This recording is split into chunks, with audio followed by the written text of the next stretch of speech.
Si Muroha ay isang ordinaryong walang silbing lalaki na nag-e-enroll sa isang akademya para sa mga bayani. Gayunpaman, nagbago ang lahat nang mabuksan niya ang mga alaala mula sa kanyang nakaraang buhay, na siyang dahilan kung bakit siya ang pinakamalakas na swordsman na gumagamit ng kanyang malaking itim na espada upang basagin ang kanyang mga kaaway sa araw at mga babae sa gabi. Nagsimula ang lahat sa isang pribadong akademya, kung saan ang mga espesyal na reincarnated na estudyante na may mga alaala ng kanilang mga nakaraang buhay ay sinanay upang maging mga piling mandirigma ng halimaw na kilala bilang mga tagapagligtas. Gayunpaman, habang kinakausap ng prinsipal ang mga estudyante, si Muroha, nakakapasok lang sa akademya, ay nakatulog na parang isang lasing na ama.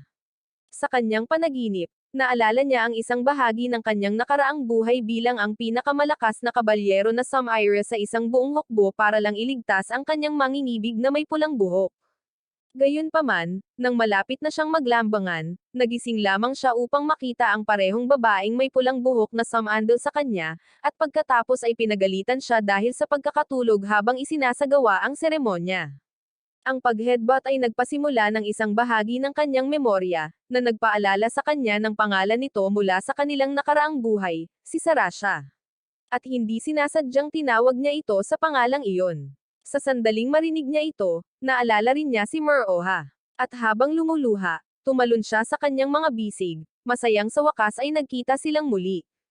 Nagpakilala siya bilang si Satsuki at tuwang-tuwa na tinawag itong Flaga, ang kanyang kuya mula sa kanilang nakaraang buhay.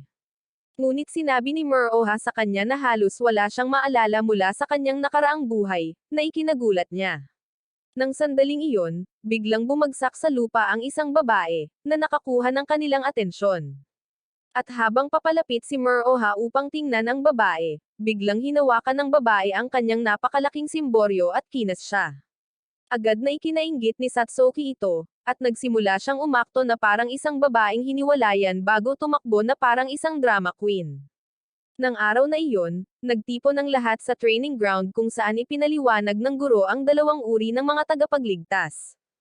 Ang una ay ang mga puting kabalyero na gumagamit ng kapangyarihan ng liwanag na kilala bilang Plena, habang ang iba ay mga dark mage na gumagamit ng dark arts. Matapos ipakita ng guro kung paano ilabas ang light magic mula sa loob, hiniling niya sa mga estudyante na gawin din ito. Gayunpaman, nang magreklamo sila na hindi nila alam kung paano, ipinaalala sa kanila ng guro na lahat sila ay may mga alaala ng kanilang mga nakaraang buhay at ang kailangan lang nilang gawin ay hubugin ng malalim ang mga alaalang iyon. Nang sinubukan ng mga estudyante na paganahin ang kani-kanilang mahika na kilala bilang Plena, sila ay nabigo maliban kay Satsuki, na matagumpay na nabuksan ang kanyang Plena, na ikinagulat ng lahat. Habang ipinapakita ni Satsuki ang kanyang kahangahangang kapangyarihan sa pamamagitan ng paghagis ng isang babae sa ere na parang bola ng basketball, sinubukan ni Muroha na paganahin ang kanyang sariling Plena, ngunit kaunti lamang ang nagawa nitong matrigger dahil malabo ang kanyang memorya. Nang sandaling iyon, isang lalaki na nagngangalang Isurugi ang nagsimulang magsalita ng walang kabuluhan sa lecturer, na humihingi ng aksyon sa halip na ang nakakabagot na pep talk, at ito ay ikinagalit ni Satsuki. Dahil sabik na ipakita ang kanyang mga kasanayan kay Muroha, hinarap niya ang lalaking mukhang unggoy, na ikinainis niya. Kaya, ginamit niya ang kanyang dark arts para bigyan siya ng kaunting respeto. Habang pinuputol niya ang dog tag sa kanyang leeg, ginawa niya itong sandata. At sa sandaling gawin din ito ni Satsuki, nagsimula ang laban. Ginawa ni Satsuki ang kanyang makakaya para makatama. Ngunit pinaglaruan siya ni Isurugi bago pinalipad ang kanyang espada at hiniwa ang kanyang likod. Habang napapahiya si Satsuki, tumawa at kinutya siya ni Isurugi. Ngunit nang sandaling iyon, dumating si Muroha upang takpan siya ng kanyang jacket. Nang makita ito, tinawag ni Isurugi si Muroha na isang mahinang nilalang na hindi man lang kayang i-activate ang kanyang Plena. Ngunit dahil hindi kinaya ni Satsuki ang pang-iinsulto sa kanyang kapatid na lalaki, tumakbo siya at hinabol siya ni Muroha. Nang araw na iyon sa cafeteria, labis na nalungkot si Satsuki matapos ang kanyang pagkatalo sa arena. At nang subukang pasayahin siya ni Muroha, nagpasya siyang magbukas tungkol sa tunay na dahilan kung bakit pinili niyang lumaban. Inamin niya na ang pakikipaglaban kay Isurugi ay hindi dahil sa hustisya, kundi dahil gusto niyang magmukhang maganda sa harap nito upang purihin siya nito. Matapos umiyak, nagmakaawa siya kay Muroha na pag-alitan siya gamit ang kanyang whip tulad ng dati niyang ginagawa sa kanilang mga nakaraang buhay. Gayunpaman, bago pa man makapagsalita si Muroha, biglang sumulpot ang kakaibang babae mula kanina, si Shinuzo, at nagsimulang kumain ng fries ni Satsuki. Dahil sa inis, sinigawan ni Satsuki ang babae na maglakad-lakad. Ngunit tinawag siya ni Shinuzo na isang mga-agaw ng lalaki bago sinakal ang mukha ni Muroha sa kanyang napakalaking plot armor. Upang hindi madaig, agad na hinayla ni Satsuki ang ulo ni Muroha palayo sa kanya at sinubukang bigyan ito ng parehong pag-ugoy. Ngunit nagreklamo si Muroha tungkol sa kung gaano kapatag ang sa kanya, na tumama sa kanyang nerves at naging dahilan upang tumakbo si Satsuki palayo sa labis na kahihiyan. Ngayong mag-isa na lang si Shinuzo, gustong malaman ni Muroha kung bakit niya itinigil ang kanilang pananghalian. Ngunit umalis na lang si Shinuzo, sinabing masyadong maaga pa para magbunyag ng anuman. Kinabukasan sa training ground, hinarap ni Muroha si Isurugi at humingi ng tawad sa pagpapahiya kay Satsuki, ngunit tumanggi ang digwapo at mayabang na lalaki, na sinasabing, ang mga babaeng mababaw ay hindi karapat-dapat humingi ng tawad at pagkatapos ay naghagis ng ilang espada kay Muroha para pumili dahil malinaw na may masasawi ngayon. Habang pinupulot ni Muroha ang isang espada, pinutol ni Isurugi ang kanyang dogtag, pinakawalan ang kanyang sandata, at umatake ng buong lakas. Habang nanonood ang buong klase, si Muroha ay inihagis na parang isang walang silbing manika ni Isurugi. Ngunit bilang pangunahing tauhan, tumanggi siyang sumuko at patuloy na umatake ng buong lakas. Matapos iwasan ni Isurugi ang lahat ng kanyang mga pag-atake na parang wala lang, binali niya ang espada ni Muroha at muntik na siyang ipadala sa perlas na kaharian. Sa sandaling iyon, sumigaw si Satsuki mula sa gilid, ipinapaalala kay Muroha na siya ang tagapag-alaga ng banal na espada at ang pinakamakapangyarihang kabalyerong nabubuhay. Ang pagkarinig nito ay nagudyok sa kanya na alalahanin ang kanyang nakaraang buhay, na nagbigay sa kanya ng kaalaman kung paano paganahin ang kanyang plena. Kaya, habang pinuputol niya ang kanyang dogtag, ginawa niya itong makapangyarihang katana at sa dobleng bilis ng kidlat, inatake ni Muroha si Isurugi at kalaunan ay natamba siya. Gayunpaman, matapos maubos ang halos lahat ng kanyang enerhiya, nawalan ng malay si Muroha, ngunit nagmadali si Satsuki upang protektahan ang kanyang pagkahulog. Pagkalipas ng ilang oras, nang magkamalay si Muroha, nakita niya ang isang maikling blondie na nagngangalang Maya sa ibabaw niya, na ikinagulat niya. Nalilito, lumingon siya sa paligid at natagpuan ang principal, na nagpaliwanag na inilipat ni Maya ang mana sa pamamagitan ng kanyang mga labi upang mapunan ang kanyang nawalang lakas. Habang nakaupo ang principal sa tabi ng kanyang kama, sinabi niya sa kanya na napanood niya ang laban nito kanina kay Isurugi. At mula sa kanyang nahinuha, malamang na siya ang reincarnated ng isang sinaunang bayani. Nang tanungin ni Muroha kung ano ang ibig niyang sabihin doon, ipinaliwanag niya na ang mga tagapagligtas ay mga taong reincarnated na may mga nakaraang buhay. Ngunit sa mga tagapagligtas na ito, mayroong ilang mga espesyal na hindi lamang nabuhay ng isang buhay kundi dalawa. At pinaghihinalaan niya na si Muroha ay isa sa kanila. Di nagtagal, matapos lubos na gumaling si Muroha, niyakap siya ni Satsuki, nasa sabik na maayos na siya. Gayunpaman, habang sinusubukan siyang ikis nito, biglang sumulpat si Shinuzo mula sa kung saan at tinawag siyang uhaw na babae. Nainis si Satsuki, sinusubukang ipaliwanag na kailangan niya ang laway nito, ngunit hindi pinansin ni Shinuzo ang kanyang pagrereklamo at upang mainggit siya, kinas niya si Muroha, na ikinabaliw ni Satsuki. Nang araw na iyon sa klase, pumasok ang isang gwapong lalaki na nagngangalang Jin, na pinapainit ang lahat ng mga babae, ngunit hindi niya pinansin ang kanilang uhaw na mga mukha at pagkatapos ay niyaya sina Muroha at Shinuzo na sumama sa kanya. Habang palabas sila ng klase, ipinaalam ni Jin kina Muroha at Shinuzo na gusto niyang sumali sila sa kanyang espesyal na pangkat ng mga mandirigma na tinatawag na strikers, na dalubhasa sa pakikipaglaban sa mga halimaw na kilala bilang metaphysicals. Nang tanungin ni Muroha kung ano ang mapapala niya sa pagsali sa kanyang gusgusing pangkat, nagsabi si Jin na ang kanyang koponan ay puno ng mga kakaibang babae na gugustuhing matikman ang kanyang joystick. Tuwang-tuwa sa ideyang sa wakas ay magkakaroon ng magandang aksyon, agad na tinanggap ni Muroha ang alok, at si Shanuzo, na gustong-gustong manatili sa kanyang tabi, ay pumayag din. Gayunpaman, si Satsuki, na kanina pa nakikinig sa usapan, ay agad na lumabas at nagpilit na sumali rin. Ngunit tumanggi si Jin, at ipinaliwanag na masyado pa siyang walang bitaw para mapabilang sa kanyang koponan. Dahil sa sama ng loob, agad na tumakbo si Satsuki palayo, nanunumpa na palalawakan ang kanyang mga plena, kahit na ito na ang huling bagay na gagawin niya. Kalaunan, ipinakilala ni Jin sina Muroha at Shanuzo sa striker team. At matapos makita kung gaano kalaki ang mga asset ng mga babae sa team, masaya si Muroha na nasa tamang lugar sila.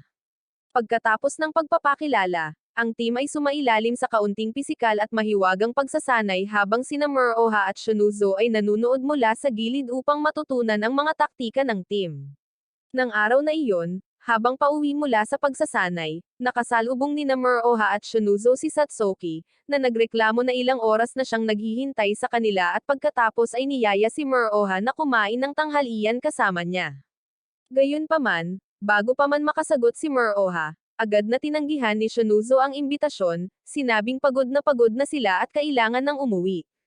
Dahil sa inis, agad na tumakbo si Satsuki palayo, sinusubukang hindi ipakita kung gaano siya kalungkot. Matapos pag-alitan ni Muroha si Shanuzo sa pagiging matigas kay Satsuki, hinabol niya ito at sa wakas ay naabutan siya habang nanlalaki ang mga mata nito. Para pasayahin ito, isinama niya ito pauwi at nangakong makakasabay sa pananghalian sa ibang pagkakataon, na ikinatuwa ni Satsuki.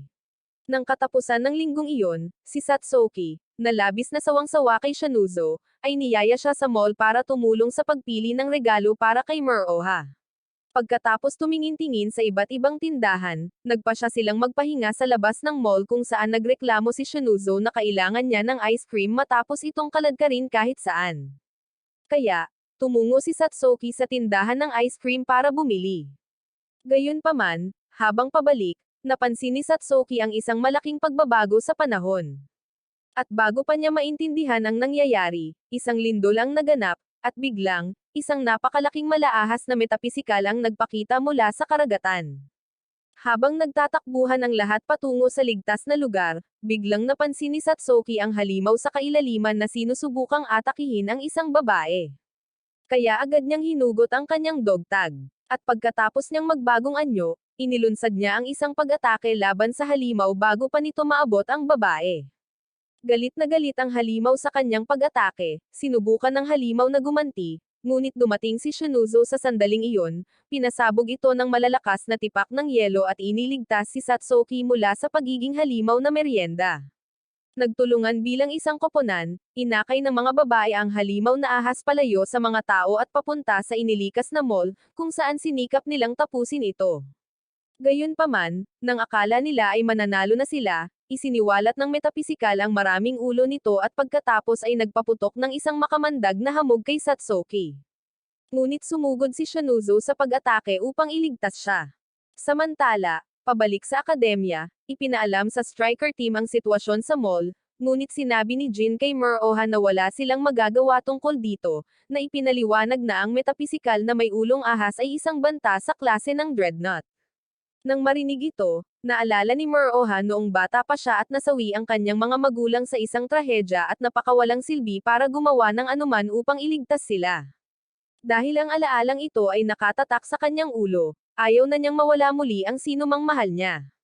Kaya, hinampas niya ang kamay ni Jin mula sa kanyang balikat at tinawag silang lahat na mga takot na tao. Pagbalik sa mall, nasumpungan ng mga babae ang kanilang mga sarili na nakulong ng halimaw. At nang malapit na silang nguyain ito, dumating si Muroha sa tamang oras upang hiwain ang nakakasuklim nitong dila. Matapos siyang humingi ng tawad sa pagkahuli, nakipaglaban si Muroha sa metapisikal at nagawang atakihin ang mata nito. Gayunpaman, nang makita ni Shanuzo na natatalo na si Muroha ng halimaw, ipinaalala niya sa kanya na mayroon itong pangalawang hindi nagagalaw na kapangyarihan. Nang marinig ito, biglang naalala ni Muroha ang kanyang pangalawang nakaraang buhay bilang ang pinakamalakas na Dark Wizard. At sa kaalamang ito, nagawa niyang magukit ng isang makapangyarihang magic spell, na pinagsanib niya gamit ang kanyang espada at hiniwa ang halimaw sa ilang bahagi na parang karne ng baka. Ilang sandali pa, Pagbalik sa akademya, naimbitahan si Satsuki na maging miyembro ng Strikers dahil sa matapang na paghamon sa mga halimaw at pagprotekta sa mga walang kalaban-laban, na ikinagulat niya. Kahit na wala pa rin siyang plena, sinabi niya sa kanya na kailangan nila ng matatapang na taong tulad niya. At pagkatapos ay bumaling kay Muroha, inamin ni Jin na siya ay isang duwag bago nagpasalamat dito sa paninindigan sa kanyang desisyon. Pagkalipas ng ilang linggo, habang nagpapahinga ang grupo sa isang cafeteria sa downtown, binanggit ni Satsuki ang metapisikal na dreadnought class na tinalo ni Muroha, at pagkatapos ay ipinaalam sa lahat na may pahayag ang punong guro na nagsasabing sabay-sabay nilang natalo ang halimaw. Hindi komportable si Satsuki na kunin ang karangalan, alam niyang natalo ito ni Muroha ng mag-isa, ngunit sinabihan siya ni Muroha na kumalma, ipinaliwanag na ayos lang sa kanya na iniisip ng lahat na sabay-sabay nilang natalo ang halimaw. Habang pinapanood ni Satsuki ang walang kapintasang tagumpay ni Muroha laban sa halimaw, isiniwalat ni Shunouzo na bukod sa 6 na ulo, walang ibang tao ang makakagawa ng ginawa ni Muroha. Nang tanungin ni Muroha kung ano ang ibig niyang sabihin doon, ipinaliwanag ni Shunouzo na ang Six Heads ay mga matataas na ranggong tagapagligtas na miyembro ng White Knight Agency, ang pinakamataas na organisasyon ng mga tagapagligtas na mandirigma. Habang nagpapatuloy ang pag-uusap na ito, isang blonde na lalaki ang pumasok sa cafeteria at nagsimulang mag-feeling pogi. Nang hingi ng waitress ang kanyang order, sinabi niyang gusto niyang kainin ang tuna nito, na nagpa-discomfortable sa berdeng buhok na babae at ikinainis ng feministang panig ni Satsuki.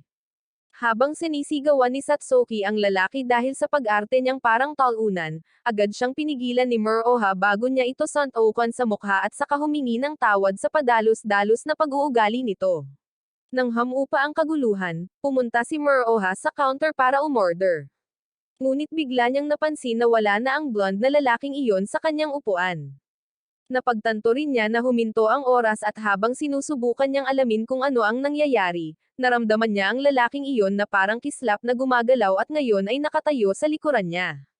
Sa loob ng ilang segundo, nagpakita siya sa harap ni Muroha at sinusubukang suntukin ang mukha nito, ngunit tumigil siya dahil ang intensyon niya ay hindi lumaban kundi subukan ang kapangyarihan ni Muroha. Nang makitang walang kalaban-laban si Muroha sa kanya, umalis ang lalaki sa cafeteria. At habang sinusubukan pa rin ni Muroha na alamin kung ano ang nangyari, ipinaliwanag ni Shunouzo na ang blonde na lalaki ay si Edward, isa sa 6 na pinakamagaling na six-head sa mundo, na namamahala sa mga tagapagligtas sa Great Britain. Pagkalipas ng ilang oras, habang sina Muroha, Satsuki, at Shunouzo ay patungo sa training ground, nakita ni Maya si Muroha mula sa malayo at tuwang-tuwa siyang tumakbo papunta sa kanya, tuwang-tuwa na makita itong muli. Nang tanungin ni Satsuki kung ano ang ginagawa ng isang batang tulad niya sa akademya, ipinaliwanag ni Maya na nagising siya bilang isang tagapagligtas bago pa man makilala ng iba. At dahil ang punong guro na si Marie ang kanyang nakatatandang kapatid na babae, hinayaan niya itong manatili sa akademya. Matapos kumpirmahin ni Shunouzo ang sinabi ni Maya, nagulat si Muroha na kilala niya ng husto si Maya at ipinaliwanag ni Shunouzo na ang kanyang nakatatandang kapatid na lalaki ang chairman ng paaralan, na ikinagulat ni na Muroha at Satsuki. Ilang minuto ang lumipas, nagtipon ang lahat sa training ground kung saan inanunsyo ng guro na magkakaroon sila ng interclass practice duel sa pagitan ng mga estudyante sa una at ikalawang taon. Gayunpaman, bago pa matapos magsalita ang guro, isang tusong may matinik na buhok na nagngangalang kami ang nagboluntaryong kumatawan sa mga ikalawang taon, at pagkatapos ay itinuro si Muroha upang maging kalaban niya mula sa mga unang taon dahil tila mas maraming babae ang nakukuha ni Muroha kaysa sa kanyang buong henerasyon. Gayunpaman, hindi nakipagtalo si Muroha at tinanggap na lamang ang tunggalian sa ilalim ng mapagmasid na mga mata ni Edward at ng iba pang mga guro. Sa sandaling magsimula ang tunggalian, ginamit ni Kami ang kanyang plena at gamit ang isang level 2 magic spell, pinasabog si Muroha ng isang inferno. Tumawa siya na parang payaso, iniisip na nanalo na siya. Ngunit nagulat siya nang kanselahin ni Muroha ang apoy na parang wala lang at gumanti gamit ang isang malakas na inferno na kayang sunugin kahit ang Diablo. Nang araw ding iyon, tumungo si Muroha sa opisina ng punong guro upang kumpirmahin ang narinig niya tungkol sa pagiging chairman ng paaralan ng nakatatandang kapatid ni Shunouzo. Ngunit sa halip, nakasalubong niya si Maya na nag-alok na ipaliwanag ang lahat. Sinabi niya sa kanya na ang pamilya ni Shunouzo ay napakayaman at ang kanyang lolo ay isa sa mga namumuhunan sa kapital ng paaralan. Ipinaliwanag pa niya na si Tatanuri, ang nakatatandang kapatid ni Shunouzo, ay isang ehekutibo ng sangay ng Japan at ang kanyang layunin ay gawing ehekutibo rin si Shunouzo upang makakuha siya ng mas maraming impluensya. Nang marinig ito, napagtanto ni Muroha na ginagamit si Shunouzo bilang kasangkapan ng kanyang kapatid, at kinumpirma ito ni Maya, bagamat ipinaliwanag niya na mas masaya si Shunouzo simula nang makilala niya ito. Maya-maya, habang umiidlip sandali si Muroha sa field, umupo si Shunouzo sa tabi niya. At habang pinapanood niya itong natutulog, naalala niya ang isang panahon sa kanilang nakaraang buhay na magkasama noong siya ang mangkukulam ng Netherworld. Samantalang si Muroha ay ang Shusara, ang dakilang wizard ng Oz.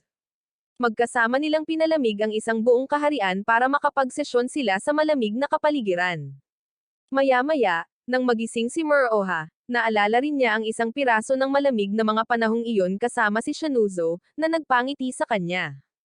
Habang ninanamnam ang sandaling iyon, biglang pinisil ng kanyang kamay ang isang malambot na bagay.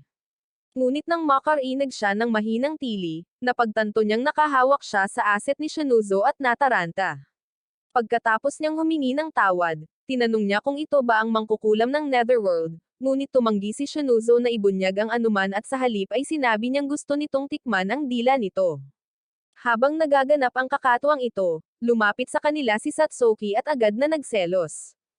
Nang gabing iyon, inimbitahan si Muroha para sa hapunan sa kondo ni Shunouzo ng kanyang kapatid na si Tadenuri.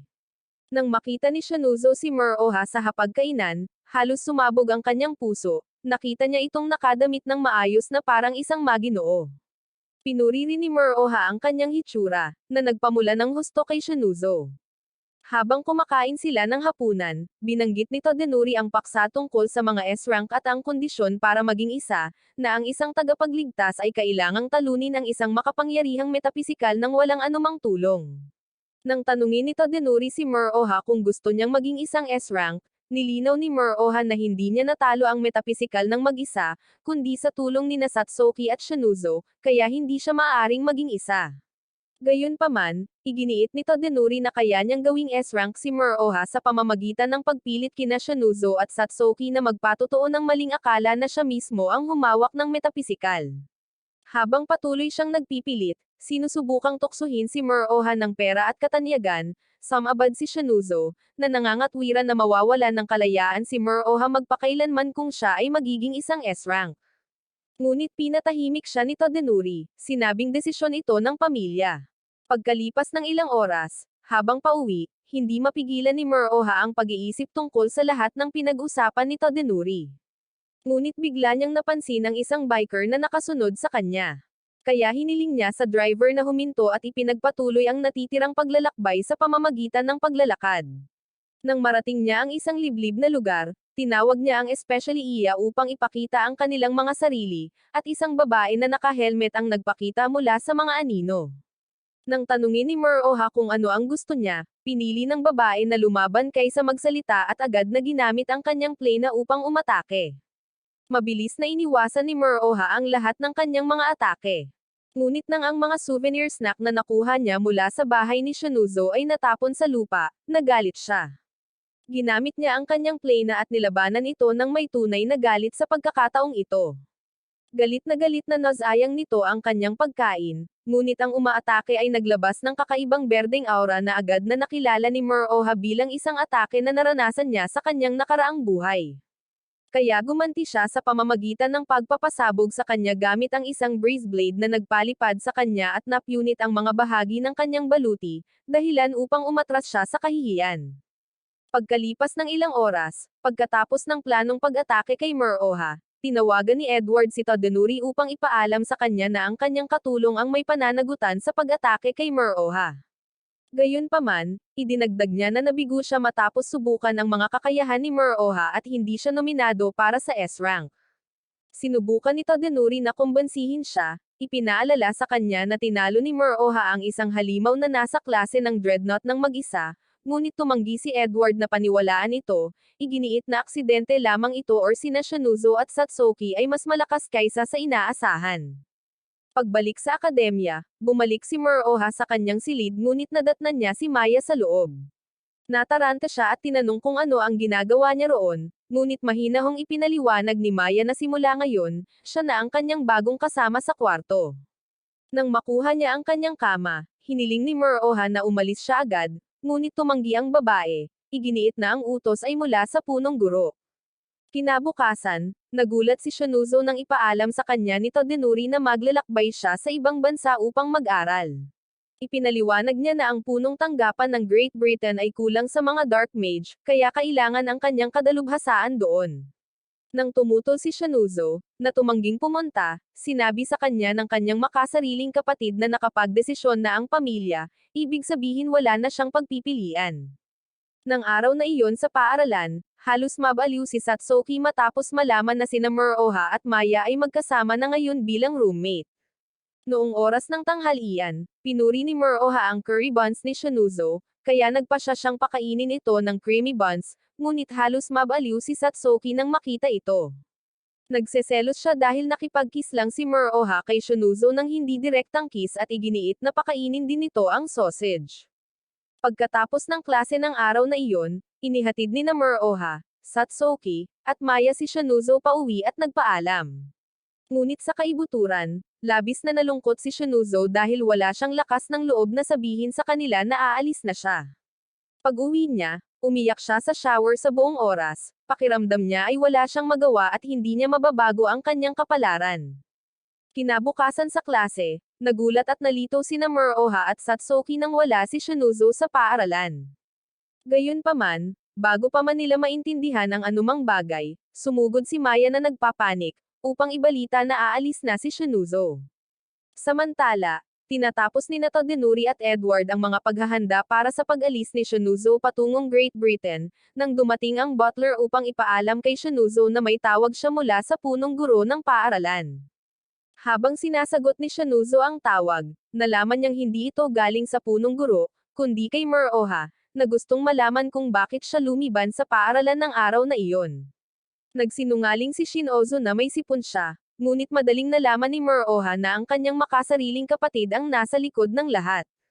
Nang magbanta ito na papasok ng walang ingat sa kanyang tahanan kung hindi siya magsasabi ng totoo, sa wakas ay isiniwalat ni Shunouzo ang lahat ng kanyang pag-alis patungong Great Britain.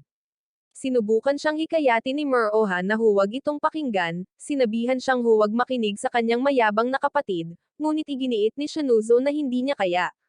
Naalala niya ang kanyang pagiging isang maliit na alipin noong nakaraang buhay niya at kung paano siya tinatakan ng mainit na bakal ng pamilyang pinaglilangkuran niya ngayon. Sinabi niya kay Muroha na wala siyang magagawa dahil nakatali siya sa kanila.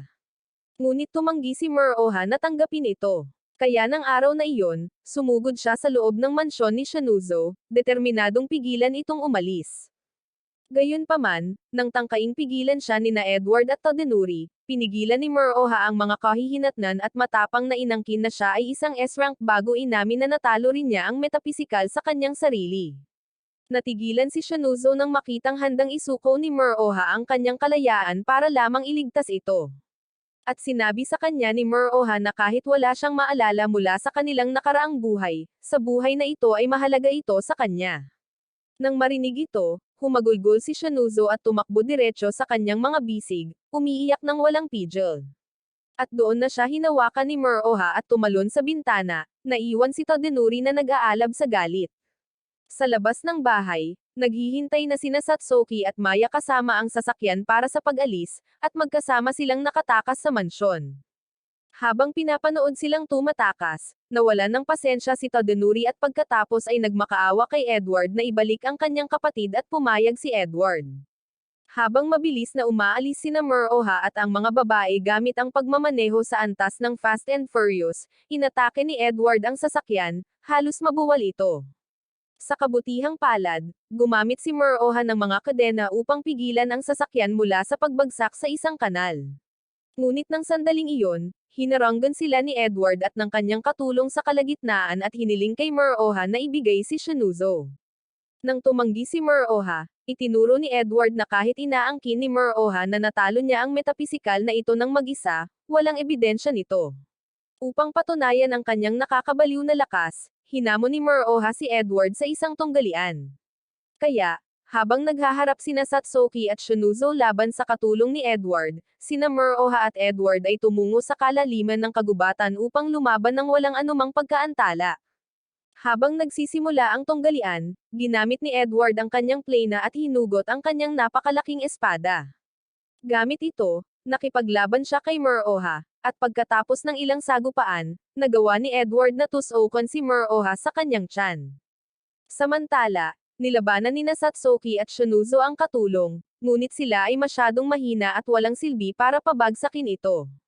Si Maya naman ay tumatakbo sa kagubatan upang hanapin kung saan kasalukuyang naglalaban sina Muroha at Edward. Sa larangan ng digmaan, sinubukan ni Muroha na gumamit ng isang makapangyarihang sinaunang spell, ngunit dahil inaabot siya ng mahabang oras bago makacharge, binangga siya ni Edward sa mga puno at mas lalong bumagsak sa kagubatan. Halos hindi makagalaw si Muroha mula sa kanyang mga pinsala, ngunit sa sandaling iyon, dumating si Maya at naglagay ng isang napakalaking force field na nagpapahintulot kay Muroha na magamit ang kanyang tunay na kapangyarihan.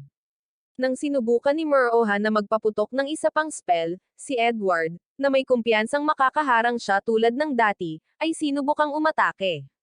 Gayunpaman, sa pagkakataong ito ay nagbago ng direksyon si Muroha sa bilis ng liwanag. At pagkatapos niyang makumplito ang spell, isang mahiwagang orb ng apoy ang nagpakita, na pinagsanib niya sa kanyang katana. Habang umaatake muli si Muroha, nabasag niya ang napakalaking espada ni Edward sa dalawa. Ngunit nang sumugod na si Muroha para sa pangwakas na atake, nabigla siya nang gumamit si Edward ng pangalawang dogtag upang magbagong anyo bilang isang medieval knight na may higanteng kalasag. Bigla, sinakop ng mga alaala ng nakaraan ang isip ni Muroha. At habang bumabalik siya sa kasalukuyan, sa wakas ay naunawaan niya kung paano tatapusin ang laban. Kaya, lumutang siya sa kalangitan na parang si Timo Doctor Strange at nagsimulang magukit ng isang ipinagbabawal na spell na nag-iwan sa lahat, kabilang si Edward, na lubos na natigilan. Nang matapos niya ang spell, isang napakalaking ice dragon ang sumabog mula sa inscription at bumagsak mula sa kalangitan, bumagsak sa bundok at nagpalamig sa buong kagubatan kasama si Edward. Nang gabing iyon sa akademya, sinabi ni Muroha sa mga babae at sa punong guro na hindi niya talaga natalo si Edward at iniwan lamang niya itong nakatihaya. Upang kumpirmahin ito, biglang nagpakita ang mayabang na lalaki sa pinto at kinilala na talagang nanalo si Muroha. Tiniyak din niya kay Muroha na kinansela niya ang paglipat ni Shunouzo sa Great Britain at pagkatapos ay sinabing formal niya itong hinirang para sa S-rank. Pagdating ng bakasyon sa tag-init, inanunsyo ni Jean habang nagpa-practice na magkakaroon ng summer camp ang striker team sa isang maliit na isla. Nang marinig ito, pinisil ni Takiko, ang nakakatakot na vice-presidente ng strikers, ang malambot na joystick ni Muroha at iginiit na sumama siya sa pamimili ng swimsuit. Samantala, natuwa ang iba pang mga estudyante, iniisip na ang tag-init sa beach ay nangangahulugan ng oras ng paglalaro. Ngunit mabilis na nagbabala si Jean na pupunta talaga sila roon para sa pagsasanay. Nang araw na iyon sa tirahan ni Shunouzo, natuwa si Todinuri matapos marinig ang tungkol sa beach camp dahil nakikita niya ito bilang perpektong pagkakataon para kay Shunouzo na akitin ang isang malakas na striker tulad ni Muroha at makuha ang puso nito. Kaya, inutusan niya ang kanyang mga designer na maghanap ng perpektong damit para kay Shunouzo. At kahit na sinusubukan niyang tumanggi, inilayo siya ng mga designer para sukatin ang kanyang katawan. Maya-maya, dumating si Muroha sa mall para makipagkita kay Takiko para mamili ng swimsuit. Ngunit habang hinahanap siya sa Gucci fabric section, nakasalubong niya si Mumo, isang miyembro ng striker, na namimili rin ng swimsuit. Nagulat sa presensya nito, agad na itinago ni Mumo ang swimsuit, ngunit ipinaalam ni Muroha sa kanya na hindi ito walang isip, at alam niyang desperadong naghahanap ito ng swimsuit. Dahil sa hiya, sinubukan ni Mumo na itanggi ito at saka pinagalitan ang sarili na masyado siyang walang hugis para magsuot ng swimsuit. Ngunit para palakasin ang loob niya, sinabi ni Muroha sa kanya na kahit anong laki ay makakapagpaangat sa kanya. Kinabukasan sa akademya, tinipon ng prinsipal ang striker squad at gumamit ng isang heavy-duty teleportation spell para ipadala sila sa isla dahil mas mura ito kaysa sa paggamit ng Grab. Pagdating nila, nagpalit ang lahat ng swimsuit. At sa sobrang tuwa ni Satsuki ay muntik na siyang malunod sa tubig, ngunit tumakbo palabas sa takot dahil nailagay niya ang kanyang asset guard sa karagatan. Dumating din si Maya na nakasuot ng pink na bikini, kahit na mas patag siya kaysa sa pinakamatibay na tabla. At di nagtagal, sumama si Mumo sa kanila, ngunit dahil nahihiya siya para sa sarili niyang kapakanan, tinakpen niya ang kanyang swimsuit ng isang maluwag na t-shirt. Nang hikayatin ni Muroha si Mumo na ipakita ang kanyang asset sa swimsuit na nakuha niya, nagseselo si Satsuki na sinusubaybayan ni Muroha ang mga babae, kahit na alam niyang kakabili lang nila ng bagong swimsuit, at agad na itinuring si Mumo bilang karibal. Bigla na lang dumating si Shunouzo na may mga mapang-akit na hubog ng katawan suot ang pulang swimsuit, at muntik nang magpaputok si Muroha ng kanyang plot gun habang sa wakas ay naunawaan na ng iba pang mga babae kung ano ang dapat na hitsura ng isang swimsuit. Bigla, muling nagpakita si Vice President Takiko at ipinagpatuloy ang kanyang nakakatakot at pahirap na pang-aakit kay Muroha. Ngunit sa pagkakataong ito, hinawakan siya ni Jin sa ulo at muntik nang mabasag ang kanyang bungo para lang matigil ang kanyang kaguluhan. Nang hapong iyon, tinipon ni Jin ang lahat at inanunsyo na para sa kanilang pagsasanay, ang bawat isa ay dapat pumili ng sarili nilang hamon at tapusin ito sa huling araw ng kampo. Lahat ay nasa sabik sa kalayaan, kaya sinabihan sila ni Jin na magtipon muli mamaya sa gabing iyon para magsimula. Ngunit agad na hinamon ni Satsuki si Mumo sa isang kompetisyon sa karera. Kahit na malinaw na ayaw ito ni Mumo, nag-aatubili siyang sumang-ayon. Kaya, pumila silang dalawa. Pinipili ni Muroha na maging referee. At nang magsimula ang karera, iniwan ni Mumo si Satsuki sa alikabok na parang isang baguhan at iniwan siyang hinihingal na parang isang pagod na oso. Gayunpaman, tumanggi si Satsuki na tanggapin ang pagkatalo. Ngunit pagkatapos ng ilang pagsubok, nabigo siya na hindi pa rin niya matalo si Mumo. Habang nagpapatuloy ang karera, nakatanggap si Muroha ng tawag mula kay Edward, na nagpaalam sa kanya na ang Six Heads ay nagpaplano na magdaos ng isang pagpupulong tungkol sa opisyal na paggawa ng ranggo ni Muroha bilang S-rank. Pagkatapos ng tawag, tinanong ni Shunouzo si Muroha kung tungkol saan ang tawag. At ipinaliwanag ni Muroha na ayon kay Edward, 5 sa 6 na pinuno ang sumusuporta sa kanyang promosyon sa S-rank. Ngunit ang huli, nakilala bilang Lightning Emperor ng Russia, ay mariing tutol dito. Nang marinig ito, sinabi ni Maya kay Muroha na masamang balita ito dahil minsang sinabi sa kanya ni Principal Marie na nakakatakot ang Lightning Emperor. Habang papunta sa lugar ng pagpupulong ng Six Heads, nakatanggap si Principal Marie ng update mula kay Maya, ang kanyang espesyaliya, tungkol sa lahat ng ginagawa ni Muroha sa summer camp at kung gaano siya kasaya. Nang gabing iyon sa kampo, minanmanan ni Maya at Shunouzo sina Muroha at Satsuki, na gumugugol ng hindi pangkaraniwang bilang ng mga gabing magkasama, na siyang ikinatuwa ng lahat. Gayunpaman, taliwas sa kanilang malikot na mga iniisip, gusto lang ni Satsuki na sanayin siya ni Muroha para malampasan niya si Mumo. Ngunit hindi maintindihan ni Muroha kung bakit siya masyadong na-stress sa pagtalo kay Mumo, lalo na't alam ng lahat na si Mumo ang pangunahing Usain Bolt. Sinabihan niya itong pumili ng ibang hamon na sumasalamin sa sarili niyang mga kalakasan, ngunit tumanggi si Satsuki at niyakap siya. Ang biglaang pagiging malapit na iyon ay nagpaalala kay Muroha sa mga nakaraang alaala, at sa wakas ay naunawaan niya kung saan nanggagaling ang kanyang mga kawalan ng kapanatagan. Noong siya ay si Flaga, lagi niya itong iniiwan para lumaban sa mga digmaan, na nagparamdam sa kanya na isa siyang walang kwentang pasanin. Sa kasalukuyan, ipinaliwanag ni Satsuki na gusto niyang maging mas malakas para hindi na siya maiwan muli, at iyon ang dahilan kung bakit ayaw niyang sumuko sa paghamon kay Mumo. Gayunpaman, sinabi sa kanya ni Muroha na ang dahilan kung bakit niya ito inilalayo sa labanan, kahit na malaki ang potensyal nito, ay dahil hindi niya matiis ang ideya na mawala ito. Nang patuloy na igiit ni Satsuki na harapin si Mumo, ipinaliwanag ni Muroha na dalubhasa si Mumo sa bilis at mahirap siyang talunin sa larangan kung saan siya mahusay. Gayunpaman, tumanggi si Satsuki na umatras, at nang mapagtanto na imposibleng baguhin ang kanyang isip, pumayag si Muroha na sanayin siya, ngunit nagbabala na hindi niya magagarantiyahan ang kanyang tagumpay, na ikinatuwa ni Satsuki. Kinabukasan, nasiyahan ang pangkat ng striker sa inihaw na karne na inihanda ni Satsuki, at lahat sila ay nagulat na napakahusay niyang magluto, ngunit buong pagmamalaking ipinaliwanag ni Satsuki na matagal na niyang pinagbubuti ang kanyang mga kasanayan sa pagluluto upang maging pinakamahusay na asawa para kay Muroha. Habang sina Muroha at Jin ay kumakain ng inihaw na karne ng baka ng magkasama, biglang sumulpat si Kami at nagsimulang magsalita ng kalokohan tungkol sa pagpapawalang bisa ng promosyon ni Muroha sa S-Rank. Gayunpaman, si Takiko, na sawang-sawa na sa kawalang galang na pag-uugali ni Kami, ay hamarang upang ipahiya siya sa pamamagitan ng malakas na pag-anunsyo sa lahat na mayroon siyang joystick na kasinlaki ng isang bagong silang na sanggol.